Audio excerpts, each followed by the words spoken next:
Bonjour tout le monde, je me nomme Alexandra Lavoie et aujourd'hui, nous allons aborder la question de l'énergie et les ressources naturelles. Cela fera bientôt 1 an que François Legault a adopté le projet de loi numéro 21. Cette loi visait principalement à mettre fin à la recherche et à la production d'hydrocarbures ainsi qu'au financement public de ces activités. Le Québec est devenu dès lors le premier État à travers le monde à interdire l'exploitation pétrolière et gazière sur son territoire. Selon plusieurs études spécialisées, le gaz naturel est présent au Québec en quantité considérable. Mais cette source énergétique restera sous terre tant et aussi longtemps que cette loi restera en vigueur. Durant la conférence offerte par Canada Strong and Free, j'ai eu la chance de m'entretenir avec Éric Duhaime, qui était présent en tant que conférencier. Éric Duhaime est le chef du Parti conservateur du Québec et il est vraiment motivé afin d'amener du changement dans les politiques du Québec malgré l'absence de siège de son parti à l'Assemblée nationale du Québec. Comme vous le savez, M. Duhaime est le seul chef de parti à prôner l'extraction de nos ressources naturelles au Québec. Comme ce dernier l'a déjà mentionné en parlant de la richesse du Québec en ressources naturelles, et je le cite, que nous ne pouvons pas dire au Québec on va arrêter d'exploiter nos ressources au nom de l'environnement pendant que le reste de la planète va continuer à exploiter les siennes. Aujourd'hui, il nous explique la problématique qui entoure la production énergétique.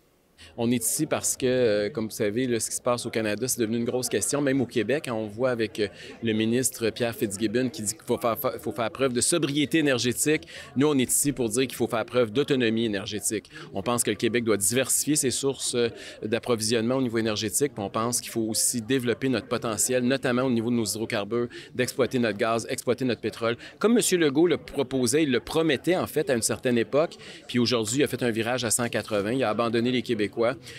Pourquoi on veut exploiter nos ressources naturelles? C'est pas compliqué. D'abord, on veut faire travailler notre monde. On veut payer notre énergie moins chère.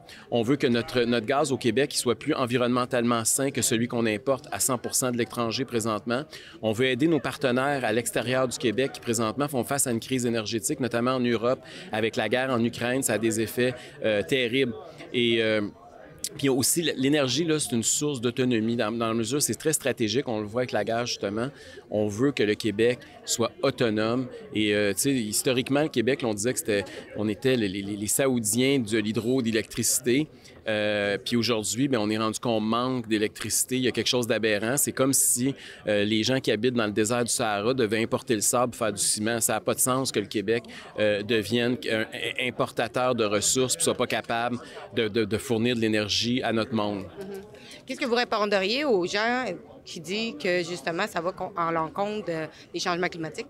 Mais d'abord, là, il y a beaucoup de démagogie là-dedans parce qu'il faut rappeler que le gaz qui serait produit au Québec serait beaucoup plus environnementalement sain que celui qu'on importe de l'étranger. Ensuite de ça, le Québec a toujours produit beaucoup d'hydroélectricité, donc qui est une énergie relativement verte. Puis même le gaz naturel, hein, présentement, les Européens considèrent que le gaz naturel est une énergie verte. Donc, il y aurait moyen de faire ça tout en respectant l'environnement. La solution, c'est pas d'importer les ressources pour que ce soit les autres qui aient des mauvais bilans au niveau de l'émission des gaz à effet de serre, c'est de s'assurer que sur l'ensemble de la planète, les gaz diminuent. Et pour ça, le Québec peut être un partenaire en exploitant ses ressources. Et c'est ça que les environnementalistes ne comprennent pas présentement. Ils veulent que le Québec s'appauvrisse, puis le Québec importe de l'énergie qui est plus polluante que celle qu'on pourrait produire chez nous.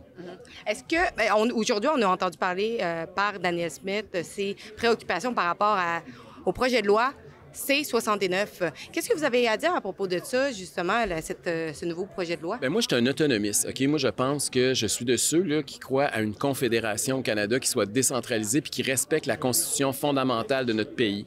Puis dans la Constitution fondamentale de notre pays, les ressources naturelles, c'est une compétence qui appartient aux provinces. Et moi, je suis de ceux qui pensent qu'on devrait laisser les provinces libres de décider leur avenir énergétique puis arrêter de les pénaliser.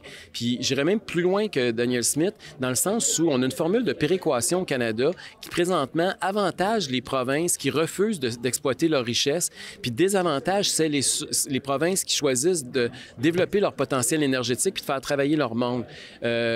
Moi, je trouve pas que c'est sain. C'est même pas simple au Québec. Je sais qu'on reçoit des gros paiements de péréquation présentement parce qu'on n'exploite pas nos ressources gazières et pétrolières. Mais à long terme, on est en train de développer une culture de la dépendance. Puis c'est ça qu'il faut, casser cette culture de la dépendance. Le Parti conservateur propose une culture de l'autonomie, puis on veut le faire en matière énergétique. Puis c'est toujours très contradictoire de voir des gens qui, comme M. Legault, se disent très nationalistes, à la limite d'être souverainistes. Mais quand il arrive, puis ou même Québec solidaire, puis le Parti québécois, mais quand arrive la question de l'énergie, c'est les plus dépendantistes de tous ceux qu'on connaisse. Ils veulent être des dépendants du reste du Canada, puis ils veulent être addicts, ils veulent être accrochés au paiement de péréquation de l'Alberta. Moi, je trouve que ça n'a aucun sens. Je trouve ça très contradictoire.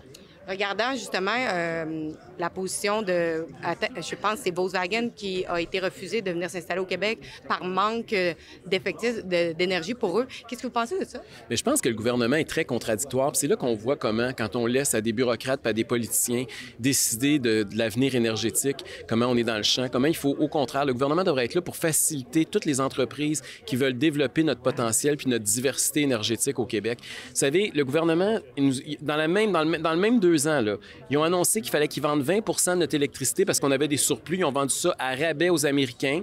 Ils nous disent qu'il faut éliminer d'ici 10 ans toutes nos voitures qui sont au pétrole puis mettre ça, convertir ça en auto électrique.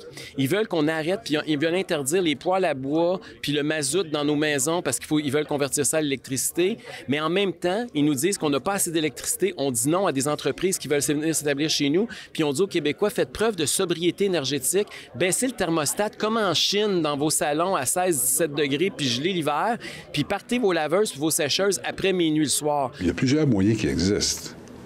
Moi, je parle beaucoup de sobriété pour connaître un peu ce qui se passe dans le monde. Nous ne sommes pas sobres dans notre consommation. Je sais qu'il y a des gens qui questionnent ça, mais on peut changer peut-être la modulation de comment on consomme l'électricité. Dans les maisons, comme ça se fait en France.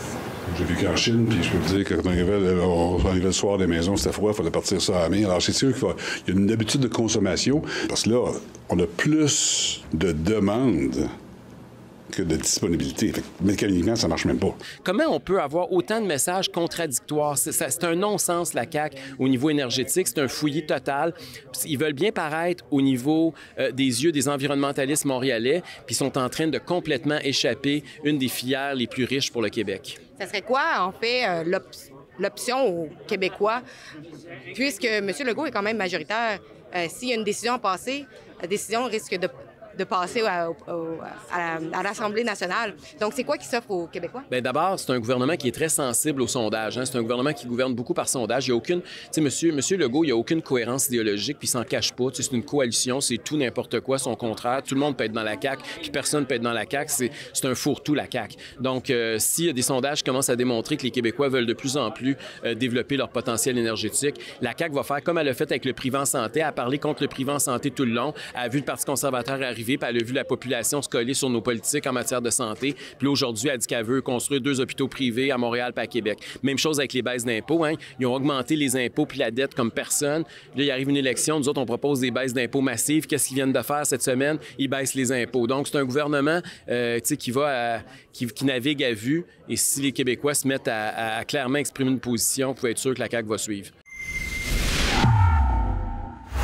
Donc, si vous aimez nos reportages, faites un don pour nous encourager à continuer à faire notre journalisme. Vous pouvez le faire à rebelfieldreport.com. Sur ce site web, vous pouvez faire une donation, le montant de votre choix. Tout est apprécié et tout est nécessaire pour continuer notre travail. Merci beaucoup.